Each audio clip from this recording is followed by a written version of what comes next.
Assalamualaikum warahmatullahi wabarakatuh. Di cerita kali ini masih melanjutkan cerita yang sebelumnya, yaitu cerita yang berjudul Gending Alas Mayit, yaitu pada bagian keempat. Episode Desa Terkutuk. Sekumpulan orang datang menghampiri Cahyo dan Pak Le. Sepertinya mereka dari kota yang cukup jauh. Pak Le, Cahyo, sudah lama sekali ya. Dulu kau masih sekecil ini loh Cahyo, ucap seorang pria yang datang menghampiri rumah Pak Le. Mereka berbincang panjang lebar seolah sedang bernostalgia akan sesuatu. Aku hanya duduk termenung di ujung ruangan. Cerita Sekar mengenai Laksmi sungguh membuatku sangat terpuruk. Tidak mungkin seorang Laksmi yang baik dan ramah bisa mati di tangan anak buah seorang yang bernama Aswangga itu. Danan, sini lo, tak kenalin sama mas-masku, panggil Cahyo dari ruang tamu. Aku menghampiri mereka sambil berusaha menyembunyikan wajah murungku. Saya Danan mas, majikannya Cahyo, ucapku sambil menjabat tangan teman-teman Cahyo. Cahyo segera menoleh dan melemparkan sarungnya ke arahku. Enak aja, majikan mbahmu, emangnya aku buka cipiro? Jawab Cahyo, ia mengerti maksud candaanku. Wah, Mas Danan bisa saja. Saya Ardian, ini Nasar dan Ratmo, ucap mereka memperkenalkan diri. Pak Le mendekat sambil membawakan minuman yang telah disiapkan Bule dari dapur. Ini diminum dulu. Terima kasih lo sudah jauh-jauh mampir ke sini, ucap Pak Le menyambut Mas Ardian dan teman-temannya. Perbincangan ringan terbentuk di antara kami. Hampir sebagian besar merupakan cerita tentang bagaimana Pak Le dan Cahyo waktu masih kecil sempat menyelamatkan mereka dari bahaya di pabrik gula. Cahyo, Pak Le, kami sudah mencoba mencarikan informasi semampu kami dan berujung kepada seorang yang bernama Barusman, ucap Mas Ardian. Katanya, dulu dia warga desa Windualit yang bertahan dari kutukan yang sedang kalian hadapi itu. Sebagian besar kami sudah mengetahui cerita Mas Ardian lewat telepon. Namun, dengan bertemu langsung, cerita mereka tentang Barusman terasa lebih menyedihkan. Sebentar Mas Ardian, sebelum dilanjutkan ceritanya, biar saya panggil Sekar dulu, ucap Cahyo memotong cerita Mas Ardian. Sambil Mas Ardian melanjutkan ceritanya, Mas Nizar masuk ke dalam mobil dan mengambil sebuah benda yang terlihat cukup besar. Nah, ini barangnya, ucap Mas Ardian membukakan sebuah bungkusan yang berisi sebuah gong kecil dan pemukulnya.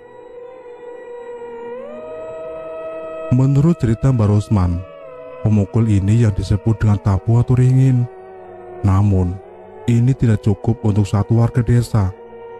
Kalian harus membuatnya dari kayu pohon beringin tua di sebuah sendang di hutan, cerita Mas Ardian. Pak Le terlihat terfokus pada benda itu dan memperhatikan energi yang keluar darinya. Sendang banyu ireng. Saya pernah ke sana Pak Le, ucapku pada Pak Le. Aku mengingat sebuah tempat yang digenangi air berwarna hitam di dalam alas mayit. Ya sudah Mas Ardian, benda ini kami terima ya. Terima kasih banyak, ucap Pak Le kepada Mas Ardian. Terlihat Pak Le sengaja memotong ceritaku agar mereka tidak terlalu terjun ke dalam permasalahan mengerikan ini. Iya Mbah, kami sangat senang bisa membantu, ujar Mas Ratno menghentikan Mas Ardian yang sedang berpikir.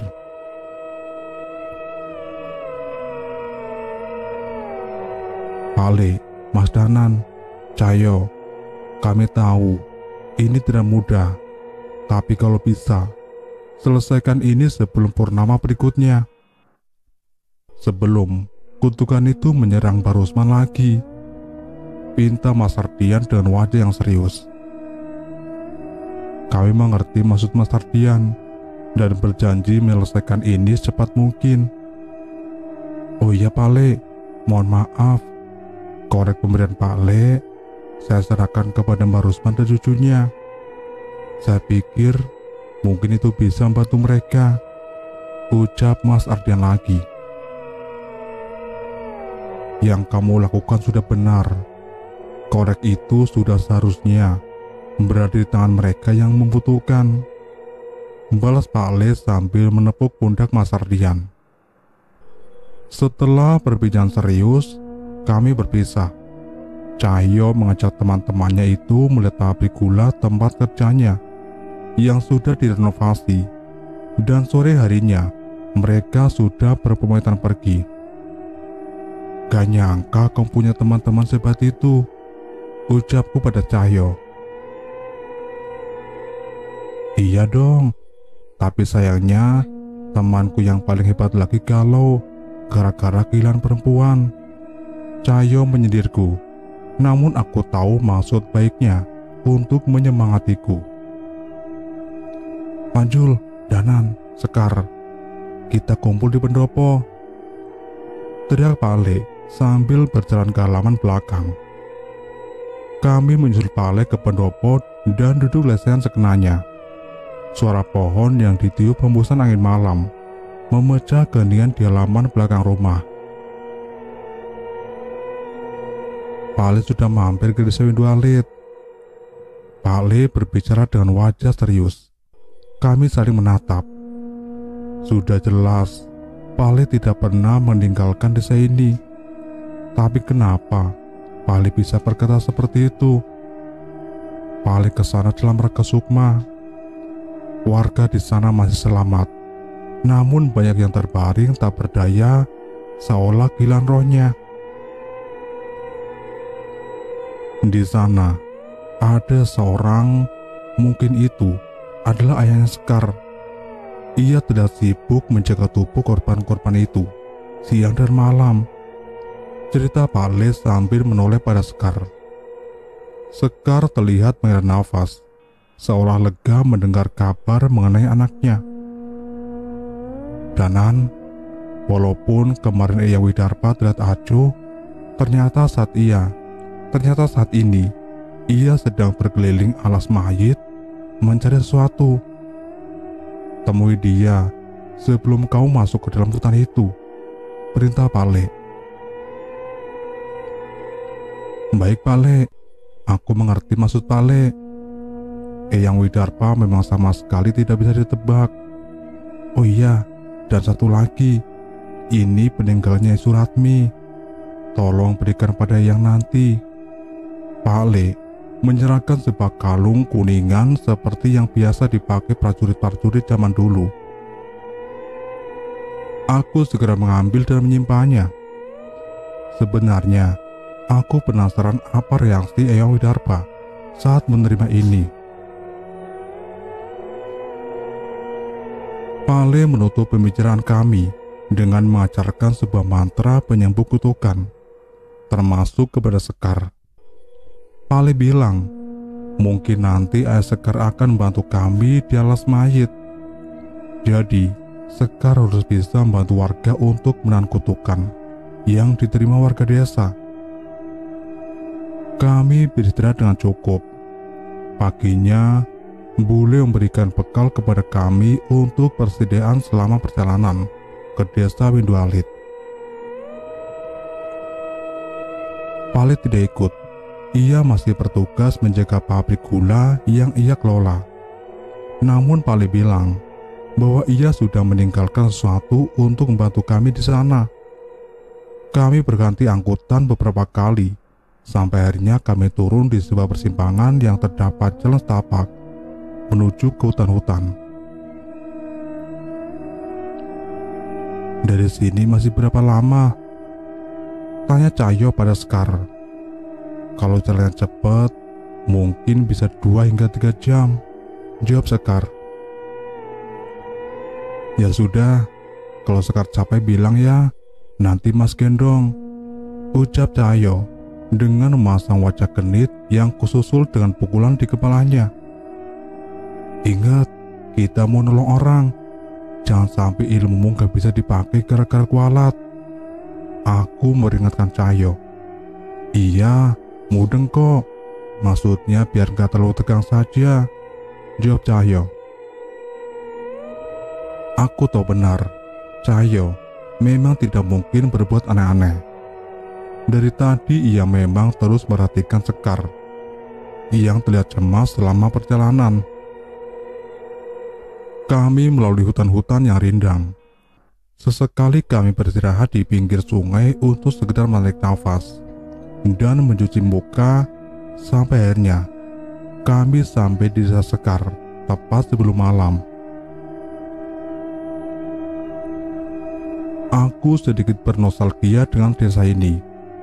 Sudah ada kemajuan saat aku tersesat di sini. Listrik masih belum menerangi desa ini. Selain itu, tidak banyak yang berbeda selain sebuah rumah yang terlihat cukup besar di tengah-tengah desa. Mungkin saja itu rumah juragan kaya yang bernama Aswangga. Beberapa orang terlihat berkumpul di balai desa. Sekar segera berlari menuju ke sana. Bapak, Sekar pulang, teriak Sekar yang bergegas menemui ayahnya di tempat itu. Sekar, ucap ayah Sekar yang segera meluknya.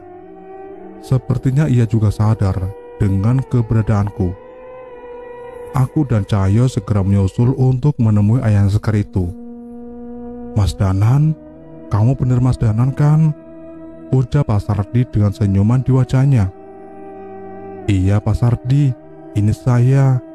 Dan ini teman saya Cahyo, jawabku sambil memperkenalkan Cahyo. Sekar menceritakan tentang bagaimana dia diselamatkan oleh Cahyo dan dipertemukan denganku, termasuk mengenai Mbah Rusman. Wah, ada tamu dari jauh nih. Seorang pria parubaya datang menghampiri kami. Pak Kades, lama sekali tidak ketemu, ucapku menyambutnya.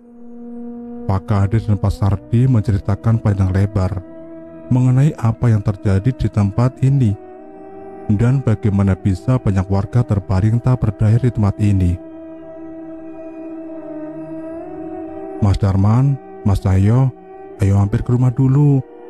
Nanti tidur di rumah saya saja. Ada kamar kosong di sana, ucap Pak Sardi. Waduh, gak usah repot-repot Pak. Nanti saya tidur di rumah Singgah saja. Mau nostalgia, balasku kepada Pak Sardi. Pak Sardi, istirahat dulu. Warga yang terkena kutukan biar kami yang mengobati, ucap Cahyo kepada Pak Sardi. Ternyata dari tadi Cahyo merhatikan kondisi Pak Sardi yang sudah terlihat sangat kelelahan. Rasa capek kami selama perjalanan sama sekali tak ada apa-apanya dibanding Pak Sardi rasakan.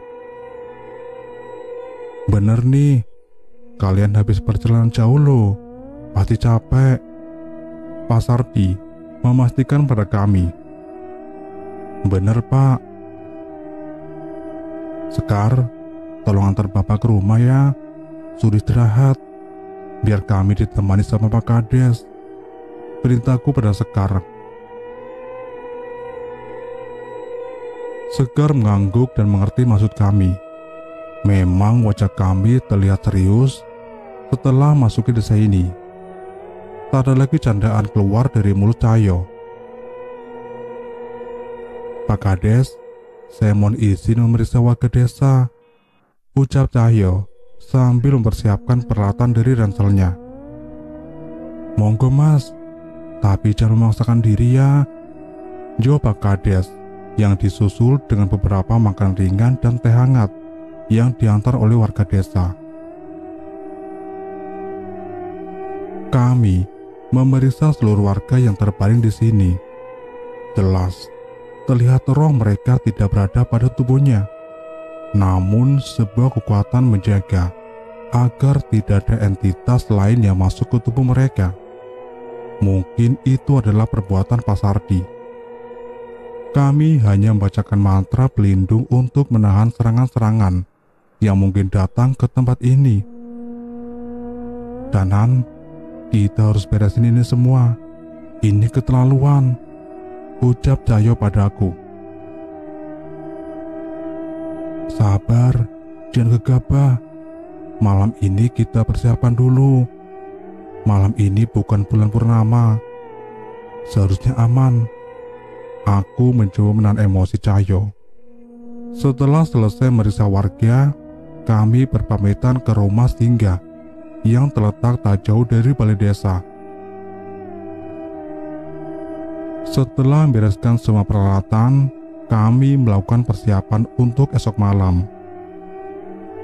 "Cahyo, tak coba cek dulu. Paling ninggalin apa di sini?" ucapku pada Cahyo sambil memasang posisi meditasi. "Ya sudah sana, aku jagain," balas Cahyo. Aku memisahkan sukmaku dari raga. Sebuah aura kelam terlihat mengeliling hampir seluruh sudut desa ini.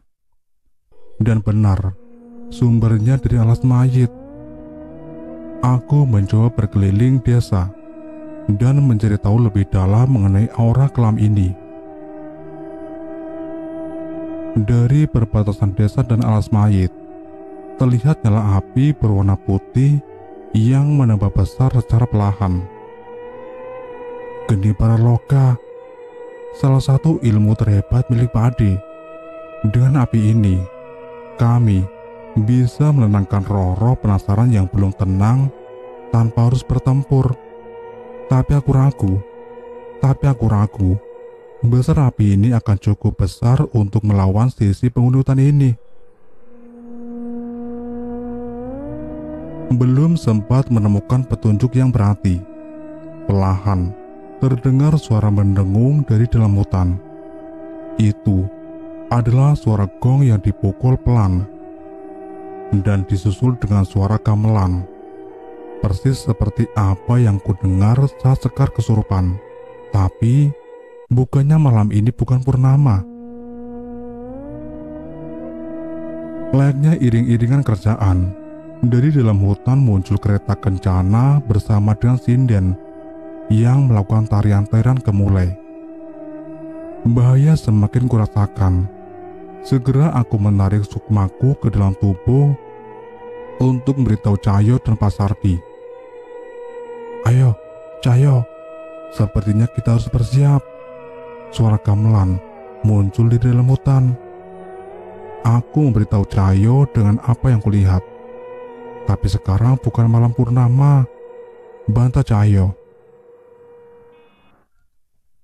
"Sepertinya mereka merasakan ancaman.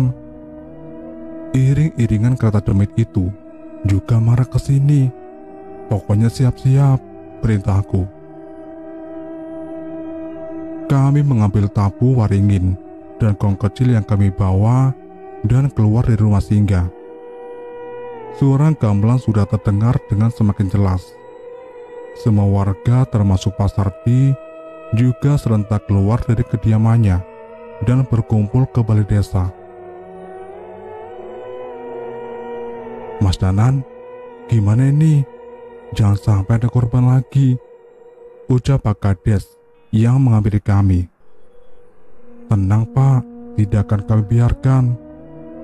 Aku menenangkan Pak Kades sambil memperhatikan gelagat warga, mencari apakah ada yang terpengaruh suara gending itu. "Pak Sardi, Sekar, mana Sekar?" Cahyo yang tidak menemukan keberadaan Sekar menanyakan kepada Pak Sardi yang datang bersama warga. Lah, Nak Cahyo, tadi Sekar pamit mau mengantarkan makanan untuk kalian, ucap Pak Sardi yang mulai cemas. Insting Cahyo memaksanya untuk berlari ke balai desa dan menobrak pintu kayu yang tertutup di sana. "Danan, di sini!" teriak Cahyo memanggilku. Aku berlari dan segera memperhatikan apa yang dilihat oleh Cahyo. Di tengah-tengah warga yang berbaring, Sekar menari dengan gemulai, mengikuti irama gamelan dan mengelilingi warga yang terkena kutukan. "Sekar, lawan Sekar!" teriak Pak Sardi yang mencoba menghentikan anaknya. Namun itu semua sia-sia. Pak Sardi terpental dengan kekuatan besar yang memancar dari tubuh Sekar. Sekar menoleh dengan senyum mengerikan di wajahnya. "Satu persatu, kalian akan mati. Tidak ada tempat bagi kalian untuk lari." Suara mengerikan terdengar dari mulut Sekar. Cahyo berlari mendekat dan memukul gong dengan tabu waringin pemberian Mbah Rusman. Suara mendengung panjang terdengar ke seluruh penjuru ruangan.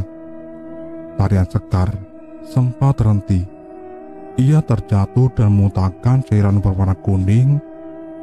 Sekar mencoba menari lagi dan dihentikan dengan suara gong yang dipukul oleh Cahyo. Sekar yang kesurupan terlihat semakin kesakitan. Namun samar-samar terlihat bayangan wanita yang hampir terpisah dari tubuh Sekar. "Laksmi, roh Laksmi yang masuk ke Sekar!" teriakku pada Pak Sardi. Pak Sardi mengambil posisi dan membacakan doa-doa untuk menghentikan pergerakan demit yang ada di tubuh Sekar. Aku teringat geni para loka yang ditinggalkan Pak Le. Sebuah mantra memanggil keucapkan untuk menarik sebagian dari api itu dan melemparkan kepada Sekar. Sekar yang merasa kepanasan mulai terjatuh dan kehilangan kesadaran. Di hadapanku ada sosok roh wanita berpakaian kebaya, memandangku dengan wajah yang pucat.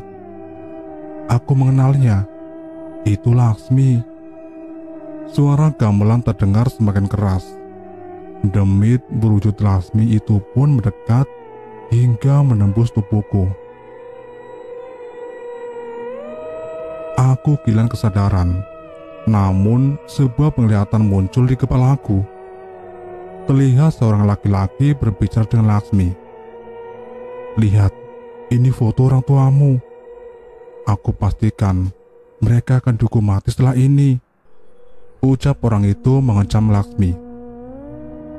"Jangan Aswangga, tolong, wes, cukup, kau mengurung mereka bertahun-tahun," Laksmi mohon sambil menangis.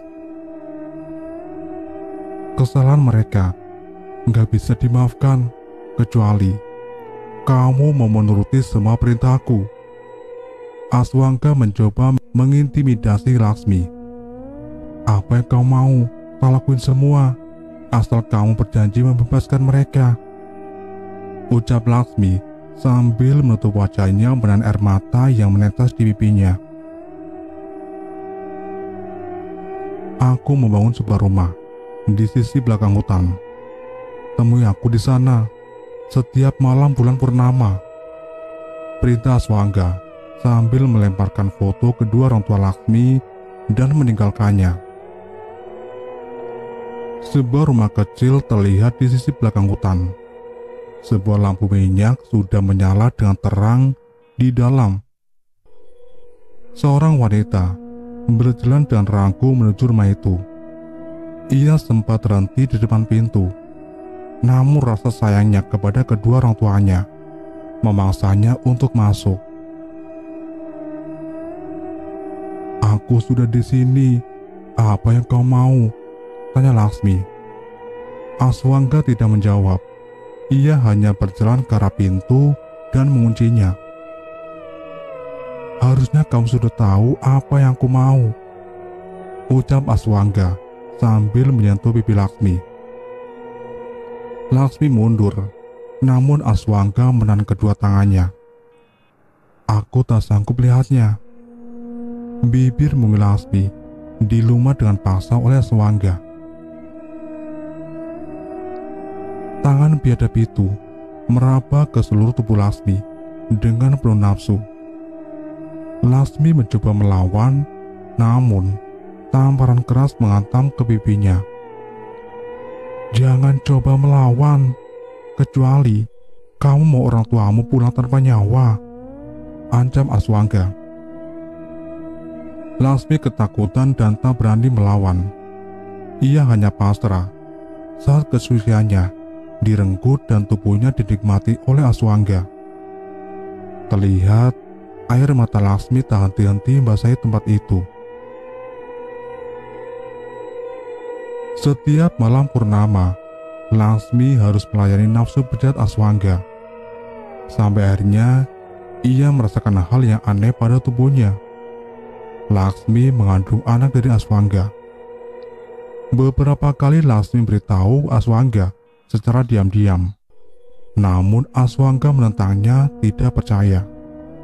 Sampai akhirnya ia mengatakannya ke depan warga desa. Ini anakmu, Mas, anakmu, ucap Laksmi kepada Aswangga yang dibalas dengan pukulan keras yang menyebabkan Laksmi terjatuh. Melihat kejadian itu, warga berkerumun dan anak buah Aswangga segera menyusul menghampiri Aswangga. Perempuan brengsek, Aswangga mukuli Laksmi tak hanya sekali. Setiap ia akan berbicara, Aswangga menghentikannya dengan mengajarnya. Tidak ada satupun warga yang berani percaya dengan kata-kata Laksmi, termasuk istri Aswangga. Sudah, bunuh saja, teriak salah seorang anak buah Aswangga memanaskan emosi warga. Jangan, Pak, bicarakan baik-baik dulu, ucap salah seorang warga. Sesekali lagi pukulan keras menghantam Laksmi, dan wanita itu hanya diam pelutut sambil melindungi janin di perutnya. Sudah, Pak, sudah, jangan sampai dia mati. Kalau terpaksa, usir saja dia dari desa ini, ucap kepala desa yang merasa takut dengan pengaruh Aswangga dan anak buahnya yang tidak bengis. Baik, bawa dia, usir dia dari desa ini, perintah Aswangga kepada anak buahnya. 3 orang betul besar dengan kasar menarik tubuh Laksmi, menyeretnya membawanya keluar dari desa. Di tengah perjalanan, salah seorang anak buah Aswangga tergoda dengan tubuh Laksmi yang terlihat dari bajunya yang terkoyak. Bawa ke hutan saja gimana? Ucap salah seorang anak buah Aswangga sambil memberikan isyarat kepada teman-temannya. Wah, pinter kowe, ucap temannya sambil tersenyum. Laksmi dipaksa berjalan menyusuri hutan di perbatasan desa itu sampai ke dalaman hutan. Anak buah Aswangga melucuti pakaian Laksmi hingga tak sehelai pun benang ada di tubuhnya. Laksmi menangis sejadi-jadinya, melindungi tubuhnya satu persatu. Anak buah Aswangga memperkosa Laksmi dengan kejam. Pukulan demi pukulan menghantam tubuh Laksmi hanya untuk memuaskan nafsu anak buah Aswangga yang biadab itu. Emang dasar perempuan goblok, orang tuamu itu sudah mati, ucap salah satu anak buah Aswangga. Di tengah tangisannya, Laksmi mencoba melawan. Gak mungkin, Aswangga sudah janji tidak akan bunuh mereka, teriak Laksmi. Bukan Aswangga yang bunuh mereka, warga desa kesayanganmu itu yang membuat kedua orang tamu mati, lanjut anak buah Aswangga sambil tertawa. Ibumu itu selingkuh dengan kepala desa, dan ayahmu menghamili bocah di bawah umur saat di kota. Ayahmu dihukum rajam oleh warga kepala desa dan melarikan diri ke hutan ini. Ia akhirnya gantung diri. Ibumu tak berani menahan malu. Dia menenggelamkan diri di sungai. Aku tidak percayakan semua cerita ini. Warga desa Windualit yang begitu ramah ternyata begitu kejam terhadap Lasmi dan kedua orang tuanya. Aku emosi. Jika ini benar, aku harus membuat perhitungan kepada Aswangga, Pak Kades dan warga. Brengsek kalian, bajingan kalian warga desa Windualit. Aku akan membalas semua ini, teriak Lasmi yang dibalas dengan jambakan anak buah Aswangga yang masih ingin melampiaskan nafsunya. Dendam, aku dendam. Kalian harus mati, teriak Lasmi dengan wajah yang putus asa. Setelah puas menyiksa dan memperkosa tubuh Lasmi, anak buah Aswangga meninggalkan Lasmi tergeletak begitu saja. Hari semakin malam, tak ada satupun cahaya masuk hutan itu. Lasmi tersadar dan menyeret tubuhnya sedikit demi sedikit. Di tengah rasa dendam yang menyelimutinya, ia sampai ke sebuah sendang yang digenangi dengan air yang berwarna hitam. Bau busuk mengelilingi tempat itu. Mati, warga desa harus mati, bisik Lasmi di setiap langkahnya. Suara gemericik air terdengar. Riak air muncul dari genangan air yang berwarna hitam itu. Sebuah kepala dengan sanggul di kepala muncul dari dalam sendang. Namun, tak ada bola mata di wajah itu. Makhluk itu berdiri dan semakin mendekati Lasmi.